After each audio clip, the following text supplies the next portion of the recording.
Hi guys, good morning. Welcome to September 9th 2021 హిందీలోని editorial చూద్దాం. ఈ వీడియోలోకి వెళ్ళబోయే ముందు ఈ వీడియోని మీరు చివరి వరకు చూడండి. నచ్చితే లైక్ చేయండి, షేర్ చేయండి. మీరు ఏదైనా చెప్పాలి అనుకుంటే కింద కామెంట్ రూపంలో తెలియజేయండి. ఇంకా సబ్స్క్రైబ్ అవ్వడం ఎవరు ఉంటే సబ్స్క్రైబ్ అవ్వండి. దీంతోపాటు డిస్క్రిప్షన్లో టెలిగ్రామ్ ఛానల్ ఇస్తున్నానండి. దాంట్లో జాయిన్ అవ్వడం వల్ల మీరు ముందు ఈ యొక్క హిందీ పేపర్ కావచ్చు, వొకాబులరీ వర్డ్స్ అనేవి పొందొచ్చు అనమాట. ఇక ఫస్ట్ ఆర్టికల్ వచ్చేసి బ్యాక్ ఎట్ స్కూల్, అంటే ఈ యొక్క తిరిగి పాఠశాలకు వెళ్ళటం అనమాట. అంటే తిరిగి పాఠశాలల్లో అనే మీనింగ్ వచ్చే ఆర్టికల్ అనమాట. అంటే ఈ మధ్యకాలంలో భారతదేశంలోని అన్ని రాష్ట్రాలు అనేవి ఈ యొక్క పాఠశాలని తిరిగి పునఃప్రారంభించినాయి అనమాట. దానికి సంబంధించినటువంటి ఆర్టికల్ అనమాట. The nascent reopening of schools can be sustained with a commitment to safety. అంటే ఇప్పుడు ఈ యొక్క నెసెంట్ అంటే ఏంటంటే తిరిగి ప్రారంభం అవటం, పునఃప్రారంభించబడటం. ఈ యొక్క మొదలు పెట్టడం అనొచ్చు, ప్రారంభించడం అనొచ్చు. సో ఈ స్కూళ్ళు మొదలుపెట్టడం, రీఓపెనింగ్ మళ్ళీ పునఃప్రారంభించడం అనేది మొదలుపెట్టారనమాట. అవి ఎప్పుడైతే కొనసాగుతాయి అంటే ఈ యొక్క కమిట్మెంట్ అనమాట. అందరికీ కూడా సేఫ్టీ అనేది, ఏదైతే భద్రత అనే దాని మీద కమిట్మెంట్ ఉన్నప్పుడు మాత్రమే, అందరూ భద్రతగా జాగ్రత్తగా ఉన్నప్పుడు మాత్రమే అవి కొనసాగుతాయి అని చెప్తున్నారు అనమాట. The state governments have taken the difficult decision to reopen schools for some classes encouraged by a consensus among public health experts that benefits to students and society at large outweigh the risk of a COVID-19 surge. So ఇప్పుడు state governments అనేవి చాలా వరకు ఏంటంటే ఒక కష్టతరమైనటువంటి ఒక నిర్ణయాన్ని తీసుకున్నాయి అనమాట. ఎందుకని ఈ యొక్క స్కూల్ రీఓపెన్ చేయాలి, మళ్ళీ కొన్ని క్లాసులు ప్రారంభించాలి. దాంతోపాటు అందరికీ అంటే వీళ్ళకు ఈ యొక్క నిర్ణయాన్ని ఎందుకు తీసుకున్నానంటే కొంతమంది ఈ యొక్క పబ్లిక్ హెల్త్ కేర్ ఎక్స్పర్ట్ల యొక్క ఎంకరేజ్డ్ అనమాట. వాళ్ళ యొక్క సర్వామోదంతో, కాన్సాన్సియస్ అంటే వాళ్ళ యొక్క సర్వామోదంతో వాళ్ళు ఇచ్చినటువంటి ప్రోత్సాహం కారణంగా ఈ యొక్క స్టూడెంట్స్ కావచ్చు, ఈ సొసైటీలో లార్జ్ అంటే ఈ యొక్క ఎక్కువ శాతం వాళ్ళకి ఈ యొక్క COVID-19 రిస్క్ ఉన్నప్పటికీ కూడా ఈ యొక్క విద్యార్థులకి ప్రయోజనం కలిగించాలనే ఉద్దేశంతో స్కూల్ తిరిగి రీఓపెన్ చేశారన్నమాట. A week after many of them reopened mainly at the secondary and higher secondary level, infection among teachers and students have not triggered an alarm, although general social attitudes towards the pandemic have turned negligent. So ఇప్పుడు ఏంటి, ఒక వారం అయింది school మొదలుపెట్టినప్పటికీ కూడా అంటే ముఖ్యంగా ఏంటంటే secondary, higher secondary అనమాట. అంటే 10వ తరగతి ఇంటర్మీడియట్ వాళ్ళకి ఎక్కువగా స్కూల్ చేర్చడం, అంటే 8 నుంచి 10వ తరగతి వరకు, తర్వాత ఇంటర్మీడియట్ ఈ 2 సెక్షన్ల పిల్లలకి ఎక్కువగా స్కూళ్ళు అనేవి స్టార్ట్ చేశారు. టీచర్స్ కావచ్చు, స్టూడెంట్స్ కావచ్చు, ఈ యొక్క ఏదైతే ఉందో ఈ యొక్క ఇన్ఫెక్షన్ శాతం అనేది అలార్మింగ్ అనమాట. అంటే భయపెట్టే విధంగా ఏమీ ట్రిగ్గర్ అవ్వలేదన్నమాట. అంటే ట్రిగ్గర్ అంటే ప్రారంభం అవ్వలేదన్నమాట. అయినప్పటికీ అంటే సామాజిక పరంగా ఈ యొక్క వ్యాధి మీద చాలా వరకు ఏంటంటే ఇక నెగ్లిజెంట్ అనమాట. అందరూ కూడా దీన్ని పట్టించుకోవట్లేదు అనమాట. దాని మీద గురించి పెద్దగా ఎవరు ఆలోచించట్లేదు అనమాట. Data from Tamil Nadu show that post reopening about 30 students and teachers have tested positive, to which the state has responded by tracing contacts and testing while keeping the institutions open. So ఇప్పుడు తమిళనాడులో ఏంటంటే ఈ యొక్క పోస్ట్ అనమాట, అంటే COVID-19 తర్వాత ఈ school open చేసిన తర్వాత వీళ్ళు ఈ యొక్క అంచనా అంటే వాళ్ళు వచ్చిన రిపోర్ట్ల ప్రకారం ఒక 30 మంది స్టూడెంట్లకి, టీచర్లకి టెస్టెడ్ పాజిటివ్ అనమాట. ఈ COVID-19 పాజిటివ్ వచ్చినప్పటికీ కూడా వాళ్ళందరూ కూడా వాళ్ళ యొక్క అందరినీ కూడా క్వారంటైన్ పంపించారు. దాంతోపాటు వాళ్ళ కాంటాక్ట్స్ ఎవరైతే ఉన్నారో వాళ్ళని కూడా ట్రేస్ చేసి వాళ్ళకి టెస్ట్ చేశారు. ఇన్ని చేసినప్పటికీ కూడా ఆ ఇన్స్టిట్యూషన్ మాత్రం మూతపడలేదన్నమాట. ఏ ఇన్స్టిట్యూషన్ కూడా మూతపడేయలేదన్నమాట. Kerala which has struggle to contain the infection rate and continues to report about 25,000 cases a day is venturing only to reopen residential higher secondary institutions and final year college classes within a biobubble of at least single dose vaccination. Resumption of schooling continues to pose a dilemma. So ఇప్పుడు మనకు కేరళ అనేది మనం కనుక చూసుకుంటే ఈ యొక్క infection రేట్లో ఎక్కువ శాతం అనమాట. రోజుకి 25 కేసులు మన భారతదేశంలో కేరళ నుండే వస్తాయి అన్నమాట. సో ఇది కూడా ఏంటంటే ఈ యొక్క స్కూల్ రీఓపెన్ చేయాలా, ఎడ్యుకేషన్ ఇన్స్టిట్యూషన్ స్టార్ట్ చేయాలా, కనీసం ఈ యొక్క హయ్యర్ ఎడ్యుకేషన్ లెవెల్ కానీ లేకపోతే ఈ యొక్క ఫైనల్ ఇయర్ సంబంధించినటువంటి క్లాసెస్ అయినా కానీ బయోబబుల్ అనమాట. అంటే వ్యాక్సిన్ డోస్ అనేది, వ్యాక్సిన్ ఏదైతే కనీసం సింగిల్ డోస్ అయినా ఇచ్చిన వాళ్ళకైనా కానీ స్కూల్ స్టార్ట్ చేయాలనుకుంటుంది అనమాట. సో ఇలాంటి విధానం అంటే రిజంప్షన్ ఆఫ్ స్కూలింగ్ అనేది continue to pose A dilemma, అంటే ఒక అసందిగ్ధమైన పరిస్థితి, అస్తవ్యస్తమైనటువంటి పరిస్థితిని ఏర్పరిచే అవకాశం ఉందన్నమాట. The crippling absence of education for million in the country has raised the question of whether governments have shown alacrity to limit the harm from prolonged closures. అంటే ఇప్పుడు మనం కనుక ఈ యొక్క క్రిప్లింగ్ అంటే ఏంటంటే ఈ యొక్క వికలాంగుడు అయ్యాడనమాట. అంటే అవుటివాడిలాగా తయారైనటువంటి ఈ యొక్క విద్యా విధానం అనేది ఎవరికి millions of the people students ఎవరైతే ఉన్నారో దేశంలో ఉన్నటువంటి పిల్లలకి ఈ యొక్క అంటే వికలాంగులుగా అంటే విద్యాపరంగా వాళ్ళు వికలాంగులుగా తయారయ్యారనమాట. ఇలాంటి దాని సమయంలో అందరికీ ఒక ప్రశ్న అనేది తలెత్తుందనమాట. ప్రభుత్వానికి అసలు నిజమైనటువంటి ఈ యొక్క అలాక్రిటీ అనమాట ఉత్సాహం అనేది ఉందా? ఏదైతే ప్రొలాంగ్డ్గా ఈ క్లోజ్ అనేది పూర్తిగా ఈ యొక్క స్కూళ్ళు మూతవేయడం అనేది జరిగింది, దానివల్ల వచ్చే ఏదైతే ఈ యొక్క దీర్ఘకాలికమైనటువంటి నష్టం కావచ్చు, లేకపోతే హాని నుంచి కాపాడడానికి ఈ యొక్క ప్రభుత్వానికి ఏదైనా కానీ ఒక ఉత్సాహం అనేది ఉందా లేదా అని చెప్పేసి అందరికి క్వశ్చన్ స్టార్ట్ అయిందనమాట. A study by economist in August showed that a mere 8% of students in rural areas had a regular access to online learning and 37% were not studying at all. So ఒక economist ఎవరైతే ఉన్నారో ఒక economist యొక్క అధ్యయనం ప్రకారం ఏంటంటే August నెలలో వాళ్ళు ఒక అధ్యయనం చేసి దాని ఒక రిపోర్ట్ ఇచ్చారనమాట. దాంట్లో భారతదేశంలో కేవలం కేవలం 8% మంది స్టూడెంట్స్ మాత్రమే రూరల్ ఏరియాల్లో రెగ్యులర్గా ఆన్లైన్ లెర్నింగ్ అనేది నేర్చుకుంటున్నారు. 37% మంది అసలు చదువు విద్య అనేది జోలికే పోవట్లేదని చెప్పారనమాట. It also found that only A minority of students with smart phones, that is 31% in urban areas and 15% in rural settings received regular instructions. అంటే ఇప్పుడు మనకి ఇప్పుడు మనం కనుక చూసుకుంటే ఈ యొక్క ఇంకా స్టడీ ప్రకారం ఏంటంటే మైనారిటీ చాలా తక్కువ సంఖ్యకుల్లోనే స్మార్ట్ ఫోన్ కలిగిన విద్యార్థులు మాత్రమే ఈ చదువును చదువుతున్నారు. ఎట్లాగా 31% ఏమో అర్బన్ ఏరియాస్, 15% ఏమో రూరల్ ఏరియాస్. రెగ్యులర్గా వాళ్ళకి ఈ యొక్క ఇన్స్ట్రక్షన్స్ అనేవి వస్తున్నాయి అనమాట వాళ్ళ దగ్గర నుంచి. అంటే వాళ్ళు ఇన్స్ట్రక్షన్స్ వస్తున్నాయి కానీ సరైనటువంటి విద్య అనేది మాత్రం వాళ్ళకి అందట్లేదు అనమాట. This crisis has remind neglected for over a year, and the findings underscore the need for in-person teaching to resume. అంటే ఇప్పుడు మనకు ఈ క్రైసిస్, ఈ సంక్షోభం అనేది ఏదైతే ఉందో ఇప్పటికీ కూడా చాలా వరకు ఈ యొక్క అంటే దాన్ని వదిలివేయబడ్డారనమాట గడిచిన సంవత్సరం నుంచి కూడా. దీనికి సంబంధించినటువంటి ఈ యొక్క సరైనటువంటి ఏదైతే ఇక పర్సన్ టీచింగ్ సంబంధించిన అంశాన్ని గుర్తించాలన్నమాట. ఫైండింగ్ అండర్స్కోర్ గుర్తించాలి అని చెప్తున్నాను అనమాట. Among the major concerns surrounding reopening of schools is possible transmission of the virus on campuses with implications for vulnerable individuals in the students' home. అంటే ఇప్పుడు మనకు మేజర్ కన్సర్న్ ఈ యొక్క దానికి సంబంధించినటువంటి చాలా పెద్ద ఆందోళనకరమైనటువంటి అంశం ఏంటి అంటే ఈ యొక్క ఎప్పుడైతే ఈ యొక్క స్కూల్ అనేవి రీఓపెన్ చేశామో ఈ యొక్క వ్యాధి అనేది ట్రాన్స్మిట్ అయ్యే అవకాశం ఉంది. ఎక్కడ ట్రాన్స్మిట్ అవుతుంది? క్యాంపస్లో ట్రాన్స్మిట్ అవుతుంది, ఒక విద్యార్థి నుంచి ఇంకో విద్యార్థికి. దీని కారణంగా చిక్కులు ఇంప్లికేషన్స్ అనమాట. ఎవరైతే హానికరమైనటువంటి స్థితిలో ఈ వ్యాధి కారణంగా హానికరమైనటువంటి స్థితిలో ఉన్న వాళ్ళకి చిక్కులు ఏర్పడతాయి అనమాట. ఎవరు స్టూడెంట్స్ ఇళ్లలో ఉన్నవాళ్ళు అంటే పెద్దవాళ్ళకి చిక్కులు ఏర్పడే అవకాశం ఉందన్నమాట. Here the advocacy of the European technical advisory group on schooling during COVID-19, smaller class sizes, wider spaces between desks and staggered breaks at school is worth considering. అంటే ఇప్పుడు మనకు ఒక విధానాన్ని అవలంబించాలన్నమాట. యూరోపియన్ టెక్నికల్ అడ్వైజరీ గ్రూప్ ఇచ్చినటువంటి ఒక సలహాను మనం తీసుకోవాలన్నమాట. వాళ్ళ సలహా ప్రకారం ఏంటంటే COVID-19లో స్కూల్ ఎలా నడపాలంటే స్మాలర్ క్లాస్ సైజ్, చిన్న క్లాస్ రూమ్లనే ఉండాలా. పెద్ద వైడర్ స్పేస్ బిట్వీన్ ఒక విద్యార్థికి మధ్య డెస్క్ మధ్య చాలా దూరం అనేది ఉండాలి. తర్వాత నిర్ణీతమైనటువంటి ఇంటర్వెల్స్ అనమాట. అంటే స్కూల్ అనేది ఉదయానికి సాయంత్రం దాకా కాకుండా ఈ సెక్షన్ వాళ్ళకి ఈ టైమింగ్లో, ఈ సెక్షన్ వాళ్ళకి అంటే కొన్ని క్లాసుల వాళ్ళకి ఈ టైమింగ్లో, కొన్ని క్లాసుల వాళ్ళకి ఈ టైమింగ్లోనే స్టాగర్డ్ బ్రేక్స్ అనేవి ఉండాలన్నమాట. అంటే ఇక నిర్ణీతమైనటువంటి బ్రేక్స్ అనేవి ఇస్తూ అలా కనుక స్కూల్ నడిపితే కొత్త వరకు ఈ యొక్క వర్త్ కన్సిడరింగ్ అనమాట. దానివల్ల కొంచెం వరకు ప్రభావం ఉంటుంది అని చెప్తున్నారన్నమాట. The panel underscores the importance of evolving a follow-up protocol when a cluster of cases leads to school-wide testing. అంటే ఇప్పుడు మనకు ఏదైతే ప్యానల్ ఏవైతే చెప్పినటువంటి కొన్ని అంశాలు అనేవి వాటికి ప్రాధాన్యత ఇస్తూ వాటిని మనం కనుక ఫాలోఅప్ చేసి ఆ ప్రోటోకాల్ కనుక అనుసరిస్తే కనుక క్లస్టర్ ఆఫ్ కేసెస్ అనేవి రాకుండా ఉంటాయి అన్నమాట. సో దీంతోపాటు వైడ్ టెస్టింగ్ కూడా ఉండాలన్నమాట.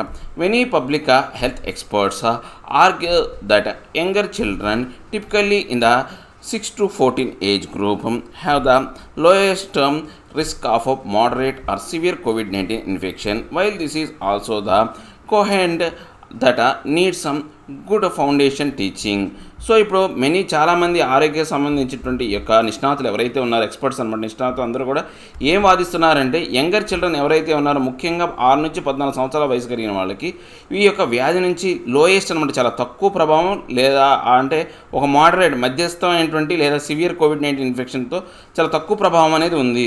సో వీళ్ళకి ఏదైతే ఉందో దీనికి కారణంగా వీళ్ళు ఏంటంటే ఈ యొక్క ఫౌండేషనల్ టీచింగ్ అనేది వాళ్ళకి ఇవ్వచ్చు, వాళ్ళ క్లాసులు నిర్వహించవచ్చు అని చెప్తున్నారు అనమాట. Most of the students are not eligible for vaccination. చాలా వరకు ఈ యొక్క విద్యార్థులు ఎవరైతే ఉన్నారో 6 నుంచి 14 సంవత్సరాలు వయసు కలిగిన వాళ్ళకి వ్యాక్సినేషన్ ఇచ్చే అంటే వాళ్ళు వ్యాక్సినేషన్ తీసుకోవడానికి అవకాశం లేదన్నమాట, ఎలిజిబిలిటీ లేదన్నమాట వాళ్ళ వయోపరిమితి రీత్యా. WHO recommends that for these people the approach towards reopening should be caveated, risk-based and taking note of community transmission, ability to maintain physical distancing and good ventilation. So ఈ యొక్క WHO world health organisation ఇచ్చినటువంటి recommendation ప్రకారం ఈ విద్యార్థులు ఎవరైతే ఉన్నారో వీళ్ళకి approach అనేది రీఓపెనింగ్ అనేది చాలా జాగ్రత్తగా ఉండాలన్నమాట. అంటే చాలా మనం అంటే కేవియేటెడ్ ఏంటంటే సరైనటువంటి ముందస్తు చర్యలు తీసుకోవాలన్నమాట. ఆ రిస్క్కి అనుగుణంగా ఉండే విధంగా ఏదైతే కమ్యూనిటీ ట్రాన్స్మిషన్ అనేది జరగకుండా దానికి సంబంధించి సో ఫిజికల్ డిస్టెన్సింగ్ అనేది, గుడ్ వెంటిలేషన్ అనేది ఇవ్వాలన్నమాట. Vaccination of teachers and school staff and eligible students and free testing for all are other major factors. అంటే ఇప్పుడు వ్యాక్సినేషన్ అనేది విద్యార్థులకు ఇవ్వలేం కాబట్టి ఇప్పుడు టీచర్లకు ఇవ్వాలా, దాంతోపాటు స్కూల్ స్టాఫ్ అనమాట, ఇంకా అటెండర్ వాళ్ళు ఉంటారు కదా వాళ్ళకి ఇవ్వాలా, దాంతోపాటు ఎలిజిబుల్ స్టూడెంట్స్ అంటే వయోపరిమితి రీత్యా వాళ్ళకి ఎలిజిబుల్ ఎవరికైతే ఉంటుందో వాళ్ళకి ఆ స్టూడెంట్స్కి ఇవ్వాలా, దాంతోపాటు ఫ్రీ టెస్టింగ్ ఇవ్వాలా. ఇలాంటి మిగతా ఏవైతే అంశాలు అనేవి ముఖ్యమైనటువంటి అంశాలు అనమాట ఈ వ్యాధిని అరికట్టడంలో. Hesitancy or refusal should be firmly countered. అంటే ఇప్పుడు ఈ యొక్క అయిష్టత, కొంతమంది ఈ వ్యాక్సిన్ తీసుకోవడంలో అయిష్టత వ్యక్తపరుస్తూ ఉంటారనమాట, కొంతమంది అసలు తీసుకోవడానికి ఇష్టపడరు అనమాట, రిఫ్యూజల్ అనమాట. అలాంటి వాటిని ఏదైతే ఉందో మనం ఖచ్చితంగా ఎదుర్కొని వాళ్ళు ఖచ్చితంగా వ్యాక్సిన్ అందించే విధంగా చర్యలు తీసుకోవాలి. Government should end their populist intelligence of unsafe behavior in public spaces to prevent community level spikes that can jeopardize the nascent return of schooling. So government ఏవైతే ఉందో వాళ్ళు సరైనటువంటి ఈ యొక్క విధానాలను అవలంబించే విధంగా, అన్సేఫ్ బిహేవియర్ కాకుండా పబ్లిక్ స్పేసుల్లో జరగకుండా వాళ్ళు సరైనటువంటి విధానాలను అవలంబించే విధంగా, దాంతోపాటు కమ్యూనిటీ లెవెల్ ట్రాన్స్మిషన్ అనేది యొక్క సంఖ్య అనేది పెరగకుండా చూసినప్పుడు ఈ యొక్క ఏదైతే అంటే చూడాలి. అలా కనుక జరగలేదనుకోండి ఇది హాని కలిగించే అంశం అనమాట. తిరిగి స్కూల్ ప్రారంభించడం నిసెంట్ అనమాట. తిరిగి స్కూల్ ప్రారంభించడం అనే అంశం అనేది చాలా వరకు ప్రమాదభరితమైన, జియోపారడైజ్ అంటే ప్రమాదభరితమైన, హాని కలిగించే అంశము అని చెప్తున్నారు అనమాట. ఏం లేదండి, ఈ మధ్యకాలంలో మళ్ళీ రాష్ట్ర ప్రభుత్వాలన్నీ కూడా స్కూళ్ళు మొదలుపెట్టినాయి అనమాట.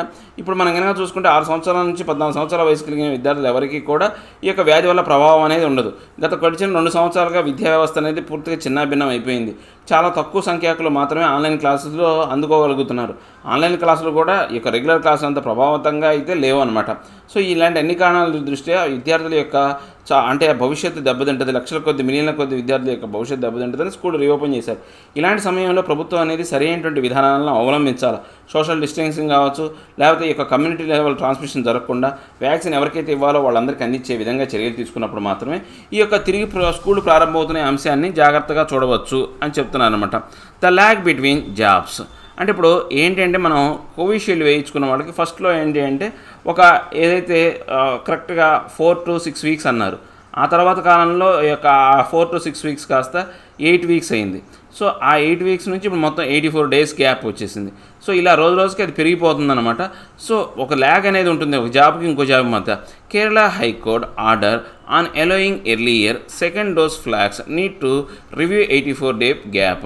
అంటే ఇప్పుడు కేరళ హైకోర్టు ఏంటంటే ఆర్డర్ అనేది పాస్ చేసిందనమాట. ఏది సెకండ్ డోస్ సంబంధించినటువంటి అంశానికి ఇచ్చే ముందు మీరు ఒక అంశాన్ని 84 రోజులు గ్యాప్ అనేది ఉంచడం అనేది కరెక్టా కాదనే దాన్ని ఒకసారి మీరు పునః సమీక్షించుకోండి అని చెప్పేసి ఆర్డర్ జారీ చేసిందనమాట. The Kerala high courts intervention regarding the time lag between the 2 doses of Covishield vaccine is both interesting and unusual. అంటే ఇప్పుడు కేరళ హైకోర్టు అనేది జోక్యం చేసుకుందనమాట. దేనికి సంబంధించి ఈ యొక్క కోవిషీల్డ్ వ్యాక్సినేషన్ ప్రోగ్రామ్ సంబంధించి 2 డోసులు ఇస్తారు. ఆ 2 డోసుల మధ్య ఉన్నటువంటి గ్యాప్ ఏదైతే ఉందో, మొదటి డోసుకి 2వ డోసుకి ఉన్నటువంటి గ్యాప్ ఏదైతే ఉందో అది దానికి సంబంధించిన దాంట్లో జోక్యం చేసుకోవడం అనేది కొంతవరకు అందరినీ కూడా ఇంట్రెస్టింగ్ అనమాట, చాలా ఉత్సాహాన్ని కలిగించే విధంగా ఉంది. ఇది అన్యూజువల్ అనమాట, సర్వసాధారణంగా జరగదు.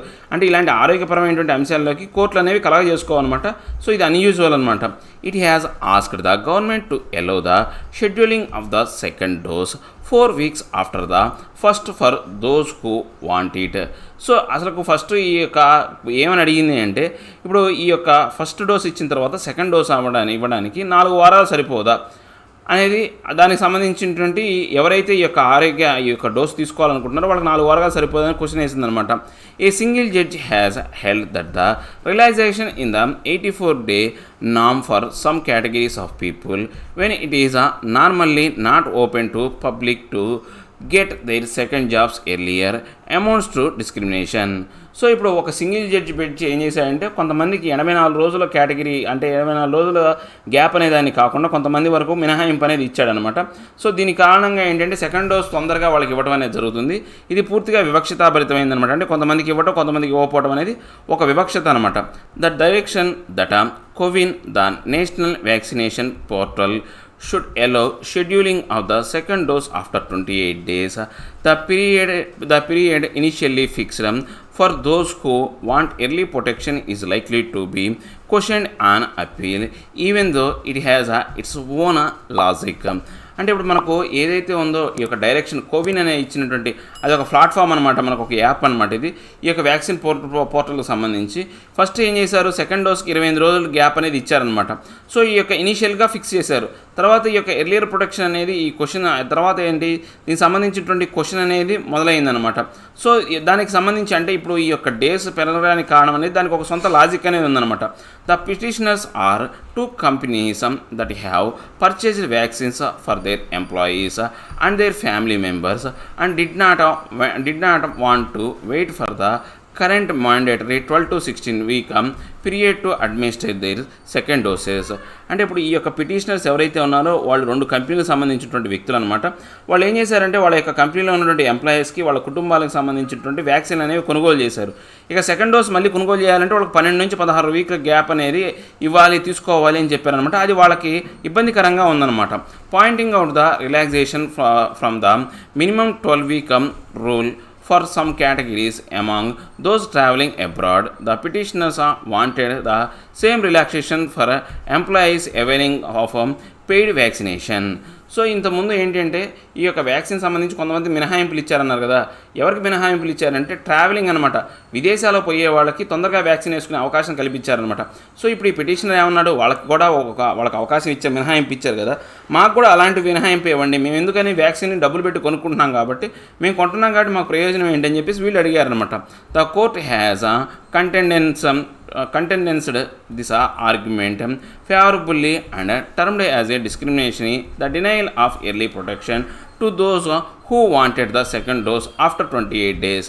సో ఇప్పుడు ఈ కోర్టు ఏం అభివర్ణించింది అంటే ఈ ఆర్గ్యుమెంట్ని ఎవరైతే ఈ యొక్క పిటిషన్ ఫైల్ చేశారో వాళ్ళకి అనుకూలంగా వాదిస్తూ ఇది వివక్షతాభరితంగా ఉంది. ఎవరైతే ఎర్లియర్ ప్రొటెక్షన్ కావాలనుకుంటున్నారో అలాంటి వాళ్ళకి సెకండ్ డోస్ అనేది 28 రోజుల లోపల ఇచ్చేయాలని చెప్పేసి కోర్టు చెప్పిందనమాట. The court framed it as an issue over better protection offered by the scientifically validated 12-week gap between 2 doses and early protection favored by individuals.